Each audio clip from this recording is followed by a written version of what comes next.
Assalamualaikum warahmatullahi wabarakatuh. Selamat datang di IPB Podcast. Nah, kali ini dalam episode yang luar biasa, kita akan membahas dan juga mengenal lebih dekat dengan Sekolah Bisnis IPB University.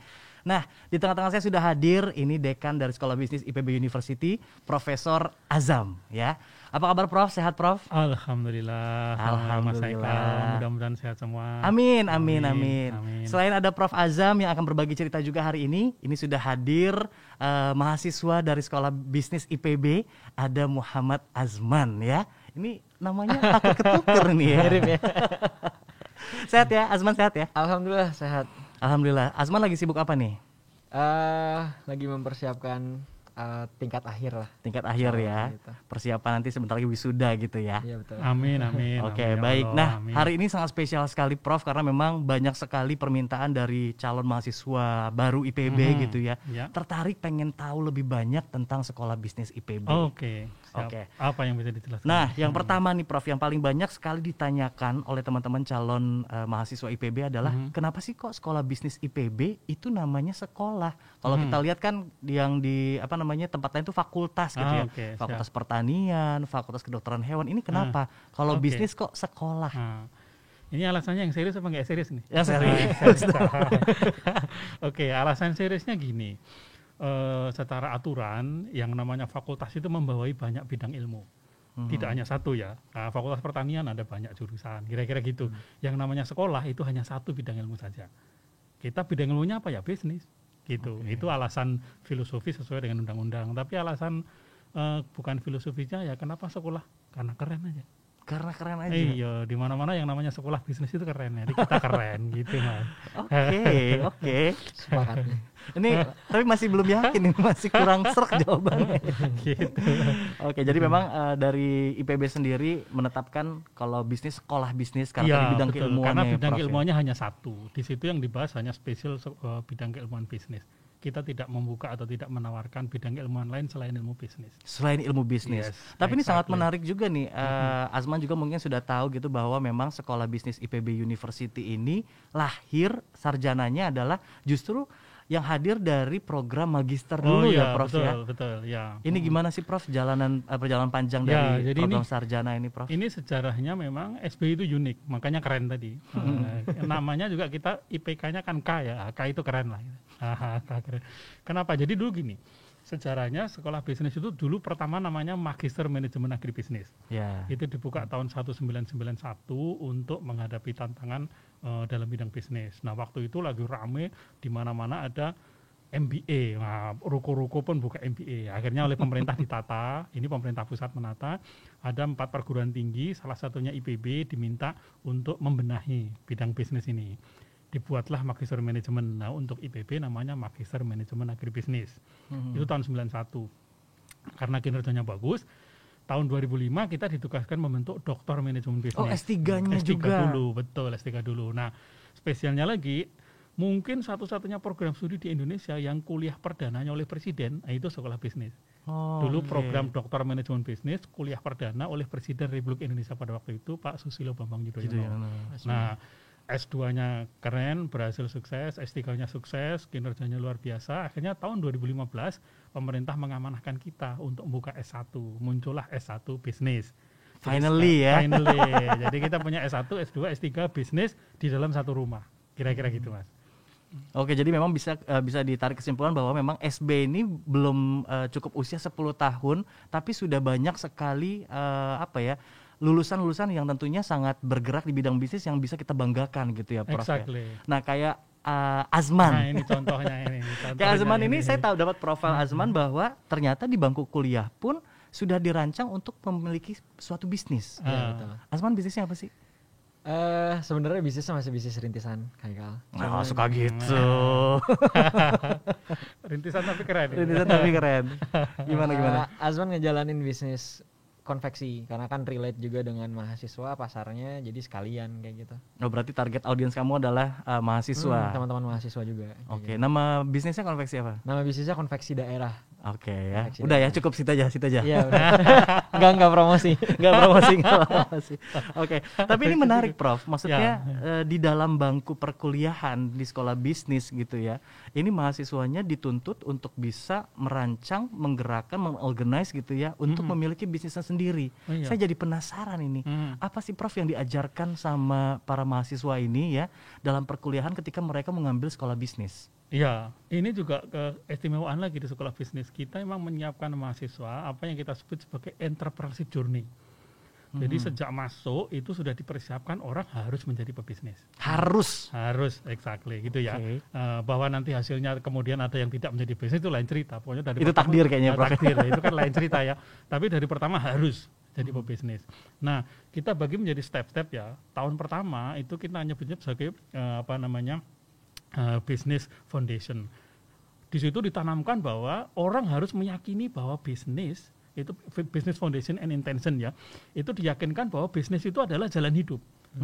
Bukan hanya ya karena saya nggak dapat apa-apa akhirnya saya jadi pebisnis. Itu nggak begitu. Bukan second choice ya. Bukan. Pokoknya dari pertama ditanamkan mereka harus jadi pebisnis dan bisnis itu adalah pilihan hidup. By Itu design. by design gitu. Nah, itu tahun pertama itu. Tahun kedua baru kita masuk namanya business ideation. Di situ business opportunity atau ideation. Di situ dikenalkan kepada mahasiswa bagaimana cara mencari peluang bisnis. Peluang apa yang ada di sekitar kita yang bisa dibuat menjadi bisnis. Mereka diminta membuat ide bisnis. Nah, tahun ketiga itu from idea to real business. Mereka benar-benar meng-create itu. Sudah mulai panas nih Nah, kayaknya di situ. otaknya ya. Nah, jadi dipaksa ini nggak tahu Asman dulu tahun berapa itu. Ya. Tingkat berapa udah punya bisnis itu. Karena emang kita minta tahun ketiga itu benar-benar mereka realisasi bisnis. Kira-kira gitu Mas. Oke, nah kalau Asman sendiri nih ketika di masa perkuliahan ini bisnis berjalan sejak kamu di semester berapa? Masih ingat Sebenarnya kalau misalnya mulai bisnis ketika di SB itu tingkat kedua. Jadi tingkat kedua itu langsung running bisnis digital. nggak? Mm-mm. Kayak gitu. Cuman ya jatuh bangun kan, tingkat ketiga bangun lagi yang baru kayak gitu.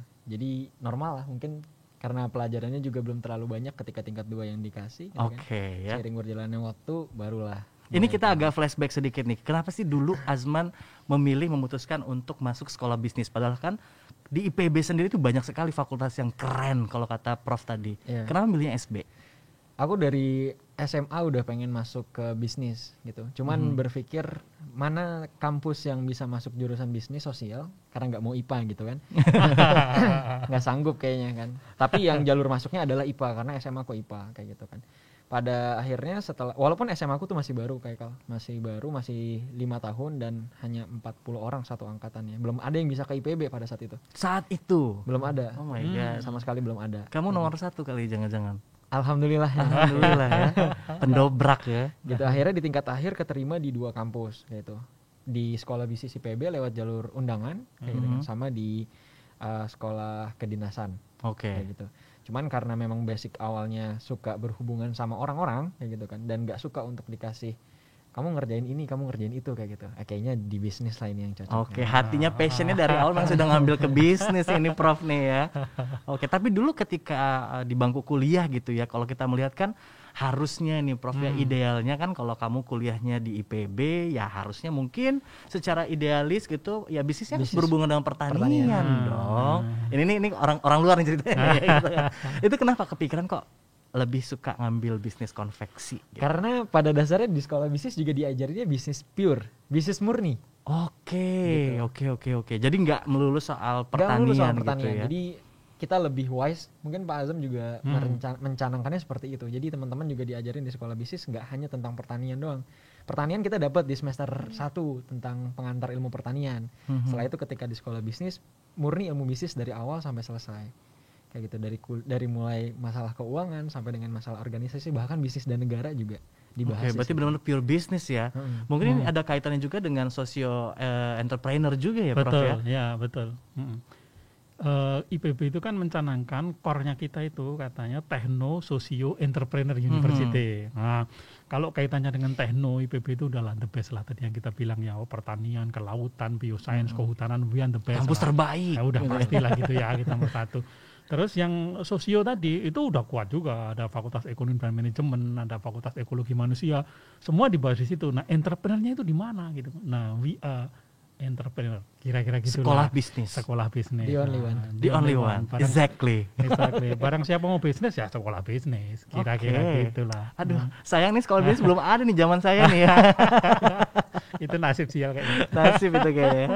Oke, menarik lagi bahwa memang bisa dibilang sekolah bisnis ini program sarjana gitu yang baru belum sampai 10 tahun tapi sudah memiliki kelas internasional. Nah, betul, Itu betul. yang saya dapat. Nah, pertanyaannya Prof yang sering ditanyakan adalah apa sih bedanya kelas internasional sama kelas reguler biasa? Kemudian bagaimana cara kita apply gitu? Ya, Dan ya. benefitnya apa nih Prof kalau kita join di program internasional? Ya, oke. Yang pertama namanya kelas internasional ya. Pengajarannya 100% dalam bahasa Inggris. Full. Sudah pasti full. Jadi persyaratannya ya kalau nggak bisa bahasa Inggris ya jangan ke situ lah. Nanti kesulitan kan. Karena 100% dalam bahasa Inggris. Struktur kurikulumnya sama. Antara internasional dengan reguler sama persis struktur kurikulumnya, hanya semua delivery dalam bahasa Inggris. Satu. Yang kedua, yang kelas internasional ini minimal 1 semester harus sekolah di luar negeri. Minimal 1 semester. Kalau yang reguler mau ke luar negeri boleh, kita terbuka dan kita berikan ruang sebanyak mungkin. Kita punya network luar biasa banyak. Tapi kalau yang reguler itu sifatnya opsional. Dia bisa ke luar negeri, bisa magang, bisa apapun namanya. Tapi yang kelas internasional at least 1 semester harus di luar negeri. Ya kalau kelas internasional nggak pernah merasakan di luar negeri ya nggak lucu kan gitu ya. Gitu. Dan kita buka ruang itu, kita sediakan network kita banyak sekali. Ke Belanda bisa, ke Jerman bisa, ke Jepang ada, ke negara ASEAN banyak. Kita buka ruang untuk itu. Itu yang pasti Mas. Nah masuknya kalau kelas internasional memang tidak ada SNMPTN, SBMPTN ya. Jadi itu ada jalur kelas internasional yang bisa dengan lewat ujian masuknya IPB. Bisa dilihat di di websitenya IPB lah. Ikuti semua proses masuk sekolah bisnis itu 100% sama dengan apa yang diatur oleh IPB. Karena kami sekolah bisnis adalah salah satu fakultas, meskipun namanya sekolah ya, bagian dari IPB. Kira-kira gitu Mas. Ya. Oke, baik. Ini ada kemungkinan nggak nih Pak Dekan? Pak, ya benar Pak Dekan ya. Boleh. Ada kemungkinan nggak mungkin akan menambah, kalau tadi kan one and only, business only, bakal berubah nggak sih itu Prof? Kalau yang diamanahkan kepada ini bisnis pasti. Nah bahwa bisnis tadi berkembang, ada digital business di situ, financial business di situ, real business di situ, apapun kita kembangkan divisi-divisi yang mengembangkan itu ya. Tapi tetap core kami atau core sekolah bisnis harus dalam ruang bisnis, betul gitu ya. Berarti tetap sekolah bisnis. Kayaknya iya ya. Tidak belum ada kepikiran untuk berubah jadi fakultas ya Pak ya? Kayaknya enggak ya. Kayaknya enggak ya. Biar lebih keren Biar ya. lebih keren aja. Kayaknya enggak ya gitu. Sekolah bisnis lebih ini ya menurut kita. Dan kan ini masalah membangun branding ya. Betul. Waktu tahun 2015 pertama kali dibuka, kemudian kita mengenalkan kepada publik tentang sekolah bisnis.